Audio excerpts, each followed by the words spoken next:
Hey, yeah, doing a little work before a meeting. Work from home today. And we have a weekly meeting every Wednesday. Nothing big. I was talking on my Patreon last Friday, thinking about I'm getting close to the end of this graphic novel, See You in Hell. And I was starting to think about what do I want to do, or what's the next thing I want to do. So I'm kind of in this period right now where I'm working on these large splash pages for this issue, which are not weirdly, but they're pretty easy to draw.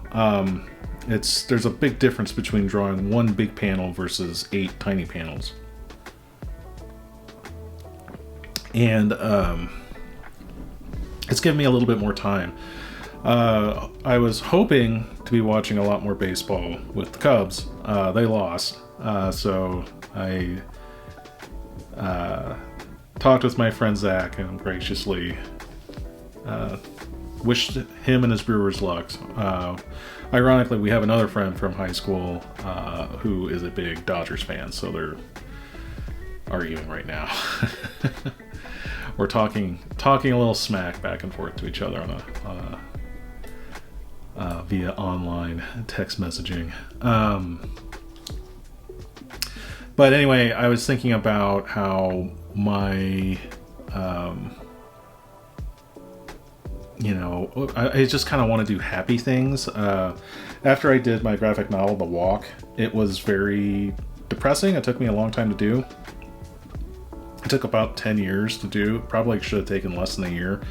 But I just graduated from getting my master's degree from the Center for Cartoon Studies, and then so I kind of threw myself into. It was the first time I had become a creative director, so I really threw myself into that, and I was kind of working on the side, and then I had heart surgery. Then I was doing work with SpongeBob here and there, which just required a lot of back and forth, and it never ended up happening. And I every time I would try to work on it, I would get bummed out by it because it was so dark and depressing. So I don't know. I just want to do happy things. So I had 2 story ideas. I had my Incredible Hulk one. My version of the Incredible Hulk. I have a really good story for that. That would work. That would kind of be everything that, if I were creating the Incredible Hulk today, would kind of be about. It's definitely a kind of a horror book. And then I have my dark fantasy, Elden Ring, Dark Souls type idea. That's actually really funny because those games are inherently funny to me. It's just like how much you die. So I have a way into that where it's funny. And then I just kind of had a random thought. I've been wanting to minimalize my style. What if I did that with the Hulk story? That would make it more fun for me without being drugged down into the muck of horror, I guess, or just doing depressing stuff. Life right now is depressing. There's no good news, it seems like. So I don't want to contribute to that and make that more. I just want to do things that make people happy, I guess. If I'm going to be doing this, because God knows I'm not in it for the money. But if I'm going to be doing this and expressing myself like this, and have people read my work, which is so wonderful, I want to do something fun. I don't think that's too crazy. Well, I was hoping to get on my page during my lunch break, but I ended up getting wrapped up on this data import, which worked. Surprisingly, nothing ever works for me. But this one mostly worked. There's always problems, but this one was pretty close. So I gotta hop into another meeting. And yeah, just basically importing a bunch of data into WordPress. I had a few options for this one, but it's all high school sports championship data from the state for our local sports site. This is pretty cool. This will be a nice addition to the site. But there's a couple things that aren't going my way. Specifically WordPress, you know, is giving me an issue with all the slugs. So I'll have to figure that out. But my URL rewrites and everything else seem to be working pretty good. I just have to fix the slugs. Because each sport has multiple, like, the basic level in Nebraska is Class A, Class B, Class C1, Class C2, Class D1, Class D2, and then historically there was a Class C and a Class D. Those stopped being a thing in like 1982, and then for like boys basketball, for some reason there's like Class E through V. And those were mostly classes that were in the 1920s, and then Nebraska football has historically been somewhat complicated because there's a lot of small towns that still play 8-man and 6-man football, which is pretty awesome. That's a hard game of football. But they haven't really moved all that much. Those 8-man and 6-man programs have been classified like that for a long time, so it's not that big of a deal. Anywho, yeah, that's it. I'll finally start drawing here soon.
Okay, I got all the lettering done. Again, this is a pretty simple page. You know, it's really just showing off the desolation of hell. And originally I was really inspired by Mickey's Inferno. This was a weird parody of Dante's Inferno. And I have a copy of this somewhere that is strictly in Italian. It's just photocopies. And I kind of liked how there was like just kind of, it's just like rocks and mountainous and kind of bleak. Oh, this has grass. Oh, here's a good one. Yeah, this is a great splash panel right there. Anyways, the only way you could find this originally was in Italy. And then this company, Paper Cuts, republished it and I think translated it. I don't know. It was just one of these like legendary parodies that not many people knew about, but I liked the background of this. I think I gotta cut my paper, my photocopy. It's literally just a stack of photocopy pages in black and white. I think I got it from Steve Bissett. If I remember correctly, I'm pretty sure I have it. I have it somewhere. But I jumped on getting the actual color version. So I just had like, you know, it's kind of mountainous and I had just smoke everywhere and fire kind of in the background. And I've kind of changed it. So now there's like more different terrain. So sometimes it's like a desert. Sometimes it's kind of just rocky terrain. Sometimes it's kind of like the Grand Canyon. Sometimes it's more mountainous. And then I've tried to add in different types of architecture from every area. So I had like some Assyrian ziggurats, Babylonian ziggurats earlier in the book. The boat that takes the souls across the river is made to look like an Athenian ship, transport ship. Just little stuff like that, just to do something different. But like I said, this section is based off of, or the inspiration for doing this is all splash pages. This is old Silver Surfer graphic novel. I'm going to put some of the pages up on screen. But John Buscema did it because he wanted to have more of a, you know, epic feel to his Silver Surfer story, which I love. I have always loved his artwork, even as a kid. When I was kind of really getting into comics, it was like the late 80s, and I was 11, 12, 13, right around in there. And, you know, the Image guys were white hot. They transitioned to Image Comics when I think I was a freshman in high school. That sounds about right. So, you know, John Buscema, I don't know how you pronounce his name, honestly. I've never met him. He kind of looked like a throwback to another era. But he was doing the Wolverine regular series, and I copied the hell out of it. And you know, you realize that he did the artwork for How to Draw the Marvel Way. And he's just an incredible artist. That's something else I've been thinking about since I've been drawing nearly every day now for over a couple years. My feathering is on point. Like, I feel like I'm finally good at feathering, like 35 years into the, you know, me doing this somewhat seriously. So, all right, let's get this going. I got stuff to do tonight. It's Wednesday. You know what that means. If you don't, it means AEW Dynamite. Although I never have an opportunity to watch it because of my son.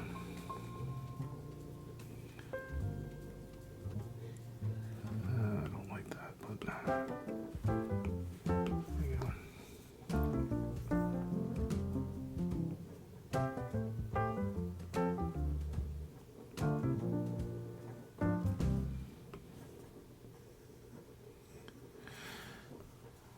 When I'm zooming in this much, it's best not to worry about how much detail you're putting in, but I just know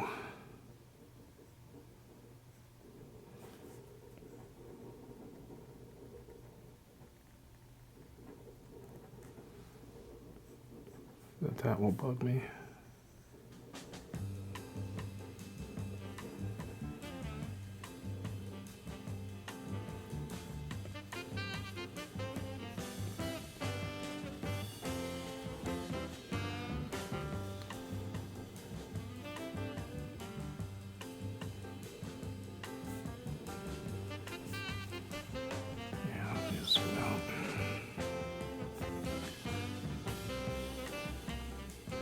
It's too easy with digital to get into the weeds on something that you don't need to be.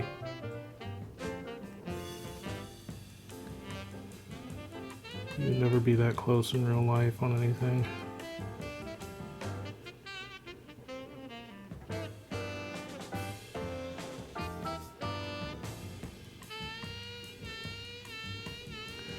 These fingers look a little bulbous, but once these are all surrounded in black, I don't think anybody's gonna really notice or care.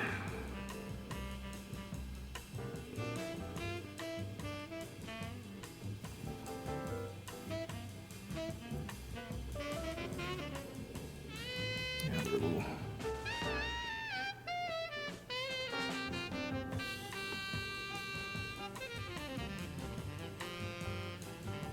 Jank. But that's okay. I'm really just if you zoom way out, you don't even really pay attention to it. You just realize it's a detail.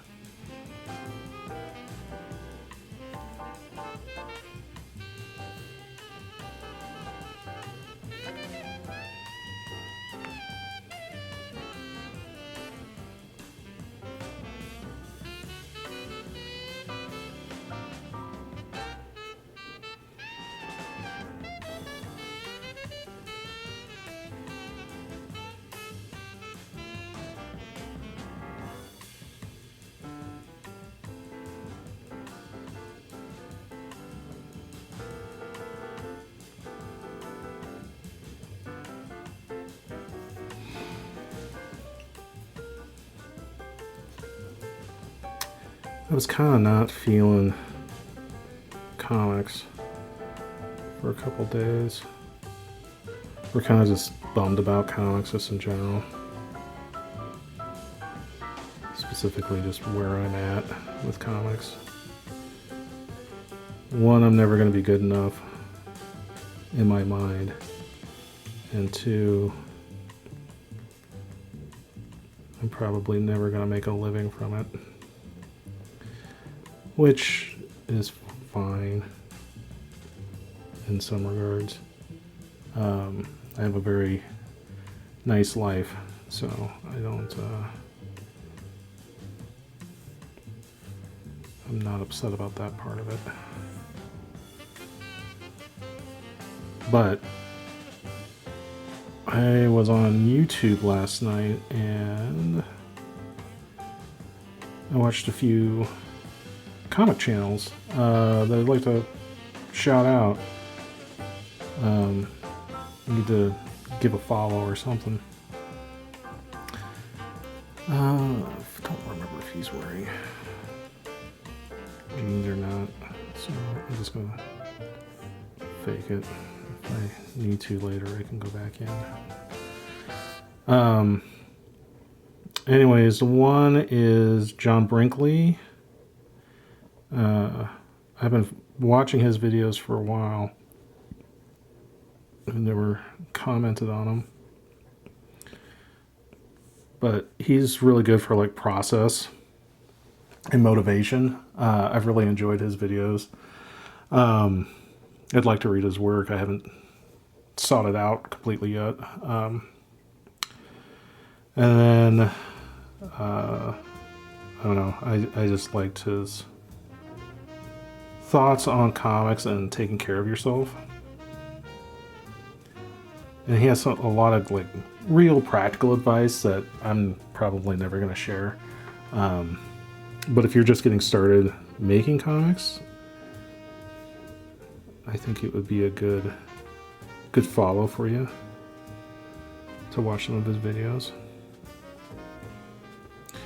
And then another guy I've been following for quite a while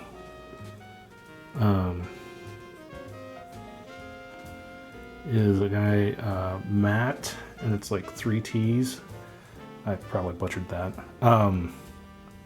Anyways, he does these awesome, like way in-depth kind of video essays on certain artists or movements or certain books. I just watched his one on Don Rosa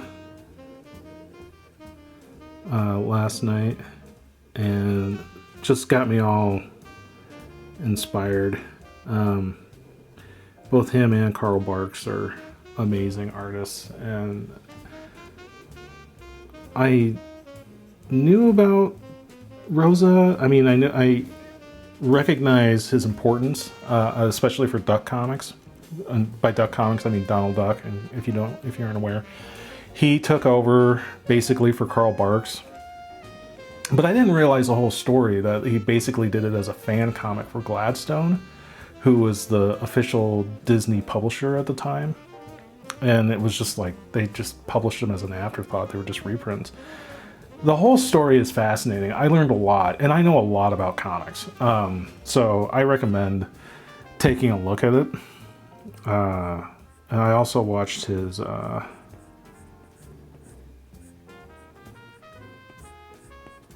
Black Sad video last night, which that's another one that's, he definitely has a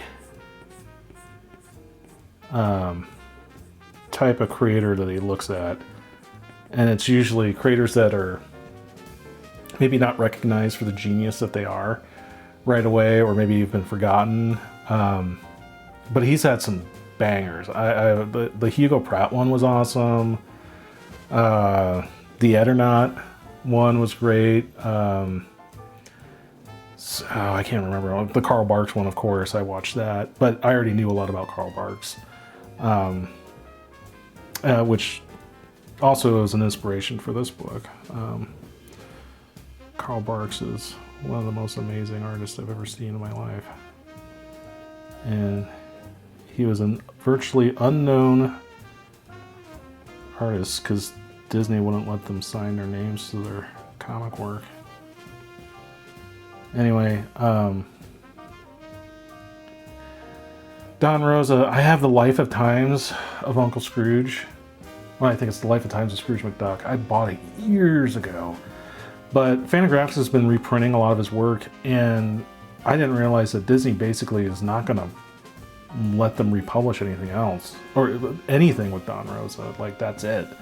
So, kind of lit a fire into me. I'm kind of thinking about buying some more of those collections. I haven't gotten any of the I haven't gotten any of the Fantagraphics versions of them. I have almost the entire Carl Barks run. I think that's ending this year.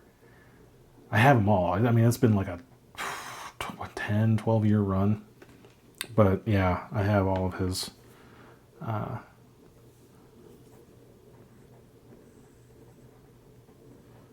collection that Fantagraphics put out. It's really good. And it's even more fascinating once you realize that Don Rosa took over just because he was a super fan. He's an incredible artist in his own right. And I knew that he had some hard time. I heard that he had a retina detachment in both eyes, which is nuts. So he was having a hard time drawing, and then I think he's had a hard time finding work now that he can't do Duck Comics. So, I don't know. some of the stuff you just have to like know about, and then you have to remember that, you know, sometimes that's it. Like, if you don't pick up a comic that you really want, or especially like a reprint, you may never see it again. So that's kind of lit a fire under me to maybe pick up some Don Rosa work. Because, yeah, the great Mouse House has deemed it.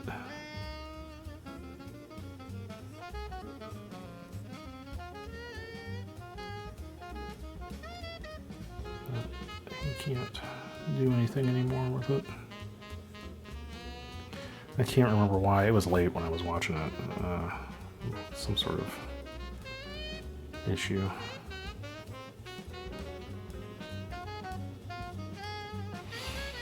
That was grossly unfair, I'm sure.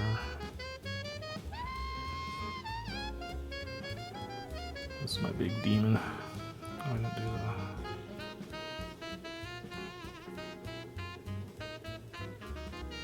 Buckle frames on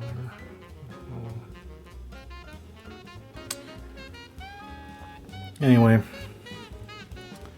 Oh, and then the third one is a channel called Strange Brain Parts. Had a really good deep dive on alternative comics, going from the underground all the way through Image Comics. It was awesome. Really cool. History of the medium. I mean, that's probably the type of comics I most closely align with. And, you know, he talks about Love and Rockets and, like I said, the Image guys, Kamiko, you know, all those like 80s independent superheroes, which is interesting for me. I really dug a lot of that stuff when I was a kid, and then getting into collecting. And I think I watched one on Faust, because I just started reading the Tim Vigil collection. I had read sporadic issues of it when I was much younger, because tee-hee-hee, you know, it's very graphic, it's very violent, there's a lot of nudity. And when I was, you know, 16 and getting into independent comics, I just thought that was awesome. Anyway, I wanted to... They did a Kickstarter of the whole collection. And, you know, I was like, you know, I really haven't read any of that. So I started reading it. It's dense. I just got through the first issue, and it's just like, there's so much on the page, and it's so much to look at. But it, you know, if you like that sort of thing, ooh, you'll love it. Drop the guides here. Let's see. We got a bunch of holes. Let's see what we can do here. One of my favorite things about Procreate is filling blacks. It's so easy. Except I use this pen, the Wally Wood pen from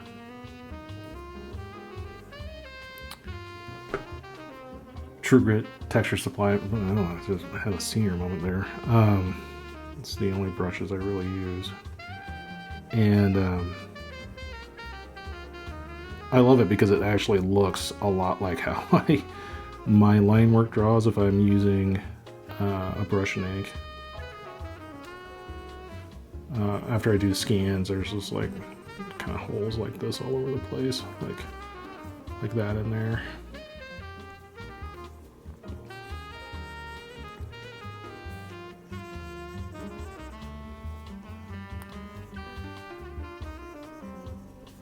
Anyways, those channels were awesome and really inspired me, and I was ready to go as soon as I could to get back at the board and draw this page. This has been a nice break for me, doing the splash pages. It's it's a lot of work to do. I typically do, if you're a regular reader, I typically do 8 panel pages. Straight bullets, Dave Lapham style, you know, just laid out in 2 columns. The King. When I first met Phil Hester, you know, he was immediately like, come on, let me see your book. And I had my first graphic novel in there, and he's like, oh, you're a Stray Bullets fan, aren't you? I was like, well, how'd you know? He's like, well, the grid layout is a pretty good giveaway. But he also said just your sense of storytelling too. Anyway.